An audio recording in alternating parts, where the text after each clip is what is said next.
Orang yang bisa kuliah di PTN selalu dikaitkan dengan orang yang super duper pinter dan gak ada cacatnya. Padahal selain pinter, keberuntungan juga selalu punya tempat sendiri di segala situasi. Contohnya untuk masuk PTN. Tapi sayangnya kita nggak bisa selalu mengandalkan keberuntungan tersebut, tapi kita bisa kok mengandalkan usaha. Dengan usaha yang kuat, insya Allah bisa mengantarkan kita ke hasil yang terbaik. Hasil yang terbaik bukan hasil yang selalu kita inginkan, tapi terkadang hasil yang baik itu kita inginkan juga. Dan ini dia tips mempersiapkan SPMB-PTN dengan usaha yang kuat. Disimak dengan baik, semoga bermanfaat, and happy watching!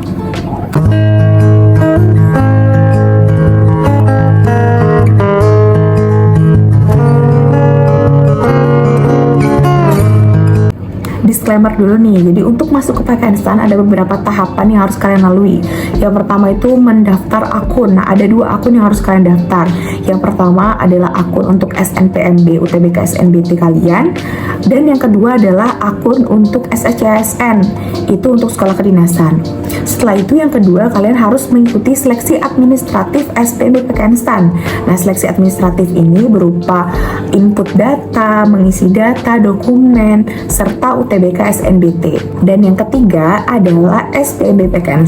Setelah kalian dinyatakan lolos seleksi administratif, kalian bisa lanjut ke SPMB PTN. Dan rangkaian SPMB PTN yang pertama adalah SKD atau seleksi kompetensi dasar. SKD ini sering disebut dengan tes CPNS. Jadi setelah kalian wisuda dari PTN, kalian tidak perlu tes lagi untuk kerja. Jadi memang sudah otomatis menjadi CPNS. Tes yang kedua adalah seleksi lanjutan 1. Seleksi lanjutan 1 ini berupa tes kesehatan, kebugaran, serta psikotes. Dan yang terakhir adalah seleksi lanjutan 2 berupa wawancara. Dari ketiga rangkaian seleksi penerimaan mahasiswa baru atau SPMB PTN yang harus digarisbawahi adalah setiap seleksi itu memiliki nilai batas ambang atau passing grade. Jadi nggak ada kumulatif ya, setiap nilai ada perankingannya masing-masing, setiap seleksi ada perankingannya masing-masing. Oke, kita langsung ke tips mempersiapkan SPMB PTN.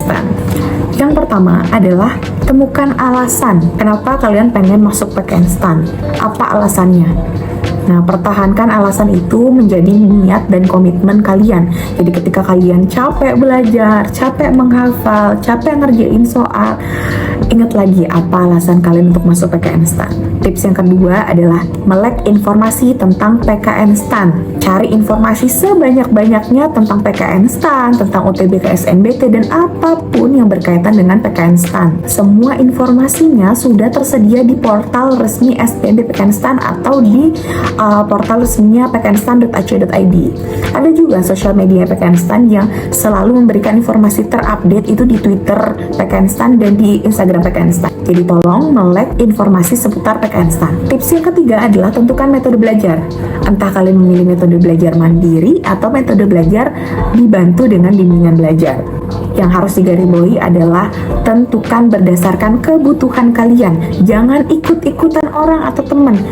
Si A di bimbingan belajar ini aku mau ikut si B belajar sendiri, aku belajar sendiri. Tentukan yang sesuai dengan kebutuhan kalian. Misalkan nih, kalian itu orangnya gampang fokus, gampang mengerti materi, gampang mengerti pembahasan soal, ya silahkan belajar mandiri. Jadi kalian tinggal cari literasi-literasi, jangan itu secara mandiri, buat tabungan belajar, terus laksanakan dengan konsisten. Tapi kalau kalian tipe orang yang nggak bisa fokus, terus kalian juga nggak bisa bagi waktu, terus kalian juga nggak gampang ngerti materi, mending ikut bimbingan belajar. Jadi jangan ikut-ikut teman lah, intinya tentukan yang sesuai dengan kebutuhan kalian. Ketika kalian memilih untuk ikut bimbingan belajar, silahkan riset bimbelnya mana yang paling kalian butuhkan dari segi fasilitas dan segi budgetnya. Tips yang keempat adalah pahami trik mengerjakan soal. Jadi kalian sudah harus tahu nih mana soal yang harus kalian kerjakan duluan, mana yang dikerjakan nomor 2, dan seterusnya. Dan mulai belajar menggunakan waktu. Tips yang kelima adalah mengikuti tryout berskala nasional. Nah, tujuan tryout ini untuk mengukur kemampuan kalian dari waktu ke waktu dan mengukur kemampuan pesaing pesaing kalian di luar sana se-Indonesia. Sampai mana sih kemampuan teman-teman kalian? Kalian tuh ada di mana, di posisi nomor berapa? Karena ntar kan perankingannya senasional. Tips yang keenam adalah berlatih teknik tes kebugaran. Jadi kan untuk tes kebugaran itu kan ada lari, shutteran, sit up, push up. Berlatihlah sedini mungkin. Berlatihlah pernafasan saat lari, gimana teknik sit up, push up, dan lain sebagainya. Tips yang ketujuh adalah review berkala. Silakan review materi-materi, soal-soal yang sudah pernah kalian kerjakan sebelumnya. Ya minimal kalian review 3 bulan sekali lah. Tapi kalau bisa semakin banyak, semakin sering, semakin lebih baik, agar materi dan pembahasan-pembahasan itu bisa menempel ke otak. Last but not least, tips yang ke-8, jangan bandingkan diri kalian dengan diri orang lain. Hasil pencapaian yang orang lain dapatkan saat ini itu berkat kerja keras dan usaha mereka terdahulu. Jadi ciptakan dan raihlah pencapaian kalian masing-masing dengan cara kalian masing-masing. Kalian boleh kok jadikan orang lain sebagai penyemangat kalian ke depan untuk bisa melangkah ke depan. Tapi kalau hal itu membuat kalian semakin mundur dan melangkah ke belakang, stop bandingkan diri kalian dengan orang lain. Semua orang sudah memiliki rezeki dan jalan hidup masing-masing. Jadi maksimalkan usaha kalian untuk mendapatkan rezeki dan hasil yang maksimal juga. Kesimpulannya, semua orang punya jalan hidupnya masing-masing. Ada orang yang pintar banget tapi nggak lolos tan. Ada juga orang yang biasa-biasa tapi lolos tan. Ya, emang itu tergantung rezeki kita masing-masing. Yang penting kita sudah berusaha semaksimal mungkin. Urusan akhir, entah kita lolos ataupun enggak, kita serahkan ke Yang Maha Kuasa. Sukses buat teman-teman di luar sana yang mengupayakan untuk bisa masuk PKN STAN. Semoga mendapatkan hasil yang terbaik. Sekian tips dari aku, semoga bermanfaat. Jangan lupa like, comment, subscribe, dan share ke teman-teman kalian, saudara kalian, dan siapapun yang membutuhkan video ini. Kalian juga bisa drop pertanyaan di kolom komentar, insya Allah akan aku balas.